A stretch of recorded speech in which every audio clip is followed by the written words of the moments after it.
네, 안녕하세요. 캐스터 이은주입니다. 간밤에 전해졌던 글로벌 경제시장 그리고 가상자산 이슈들 함께 살펴보도록 하겠습니다.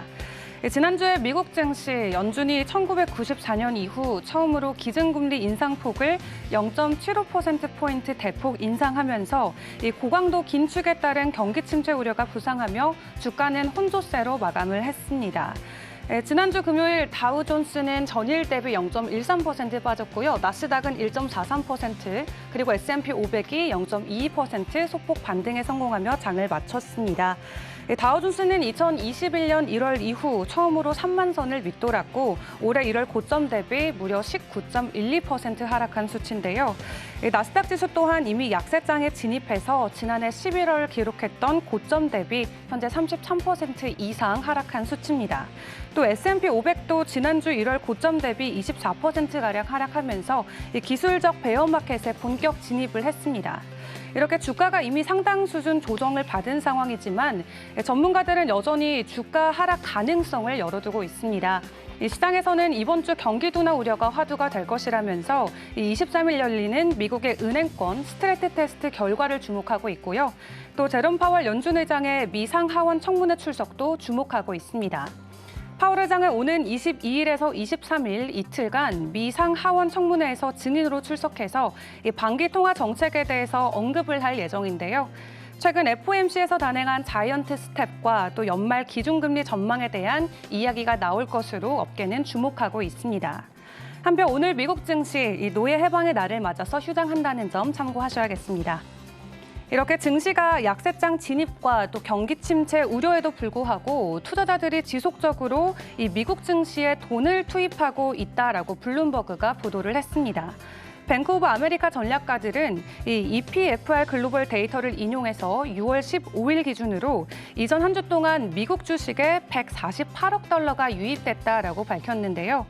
유입된 자금은 주로 기술과 소재, 또 의료, 보건, 유틸리티 섹터로 들어갔고 이 반면에 에너지와 부동산, 그리고 금융 섹터에는 자금이 빠져나갔습니다.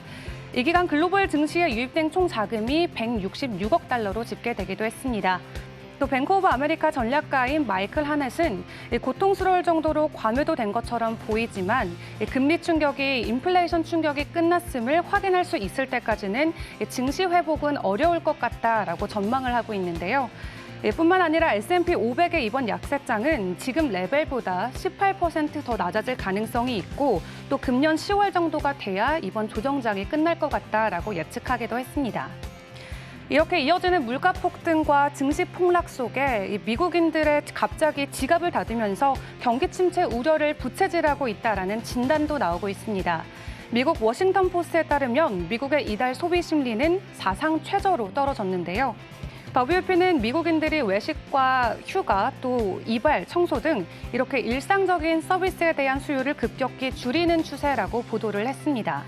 투자은행 바클레이스에 따르면 이 상품보다는 서비스 수요가 더 큰 타격을 받고 있다라고 분석을 하고 있는데요. 여행과 외식과 같은 서비스 지출은 올해 초에 작년 대비 30% 올랐다가 현재 증가세가 절반으로 꺾인 상태입니다. 또 반면 상품 지출은 올해 초 지난해 대비 10% 증가했고 6월에도 9%대 증가대를 유지하고 있는데요. 버지니아주의 한 살론 관계자는 이 전체 매출이 지난해와 비교해봤을 때 20% 떨어졌고 또 평균 팁도 10%가량 떨어졌다면서 손님들이 되려 미안하다라고 사과한다라고 전했는데요. 이 항공 여행 예약 사이트인 카야크에 따르면 미국 내 항공편 검색은 코로나19 이전인 2019년과 비교해봤을 때도 13%가량 줄었다고 합니다. 이러한 소비 감소는 현재 저소득층과 부유층을 가리지 않고 나타나는 현상입니다. 바이클래스가 신용카드 데이터를 분석한 결과 고소득층과 저소득층 모두 최근 4주에서 6주 동안 서비스 소비를 줄인 것을 확인을 했는데요. 인플레이션의 가장 큰 타격을 받은 것은 저소득층이겠지만 이 고소득층도 주식 등의 자산 가치가 떨어지면서 소비를 줄이고 있는 것으로 나타났습니다. 또 연준의 데이터에 따르면 최근 분기에 가계 재산이 2년 만에 처음으로 감소한 것을 이 3조 달러 규모의 주가 폭락 영향이 크다라고 나타나고 있는데요. 또 전반적인 소비 심리 위축에는 이 가계 부채와 물가 상승에 대한 우려가 크게 작용하는 것으로 풀이되고 있습니다. 이렇게 전반적인 세계 경제가 이 진정의 기미를 보이고 있지 않는 가운데 가상자산의 대장주인 비트코인이 주말 사이 이 18,000달러 아래까지 내려왔다 다시 올라왔습니다. 2020년 11월 이후 처음 있는 일인데요. 이렇게 비트코인과 이더리움을 포함한 주요 가상자산의 시세가 급격하게 하락하면서 가상자산의 전체 시총이 7개월 만에 70% 이상 증발해버렸습니다. 가상자산 시총이 빠르게 줄고 있는 것은 비트코인과 이더리움 등의 주요 가상자산 가격이 급격하게 하락하고 있기 때문이다라고 풀이하고도 있는데요. 현재 비트코인의 가격은 전일 대비 7% 반등에 성공해주면서 다시 2만 달러대를 일시적으로 회복했습니다. 이더리움 같은 경우도 전일 대비 16% 올라주면서 다시 1,100불대까지 올라왔고요. 다만 암호화폐 시가총액은 여전히 1조 달러 아래를 밑돌고 있습니다. 현재 9천억 원대를 기록하면서 전반적인 약세장이 지속해서 이어져 가고 있습니다.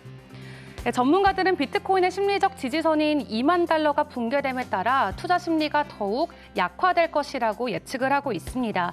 그렇기 때문에 가격이 추가적으로 더 떨어질 수 있다라고 분석을 하고 있는데요.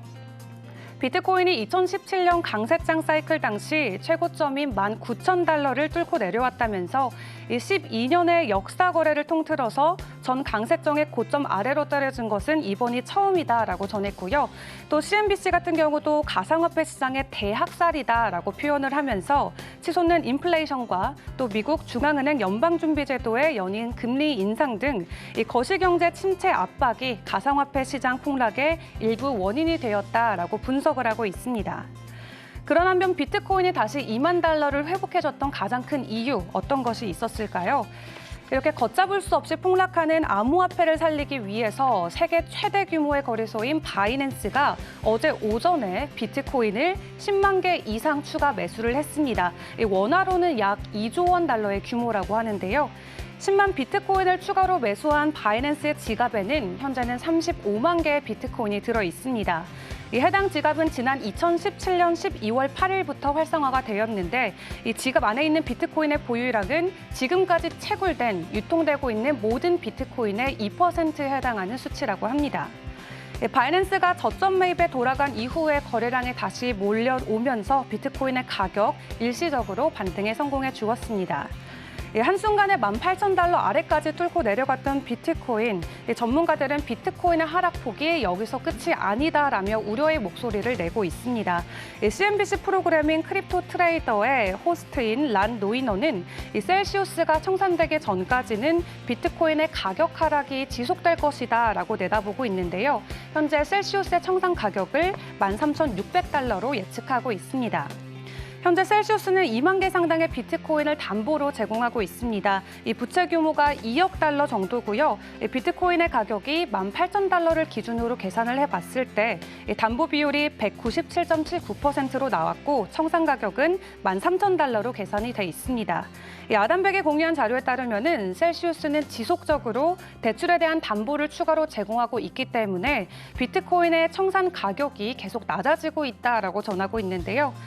이 한편 비트코인의 맥시멀리스트인 마이클은 이 비트코인의 거대 플레이어들은 청산하지 않았다면서 이 비트코인의 가장 익스포저가 큰 셀시우스들은 플레이어들에게 가장 큰 타격을 줄 만한 수준을 가격 하락을 예측할 수 있다라고 지적하기도 했습니다. 또 비트코인의 가격은 그런 회사들을 말살한 이후에 급반등할 수 있을 것이며 예전에도 그러한 상황이 늘 연출이 되었다라고 전했는데요. 결국에는 하락장이 말 그대로 비트코인의 폭락장이 아닌 다시 상승을 하기 위한 일시적인 하락장이다라고 분석을 하고 있습니다.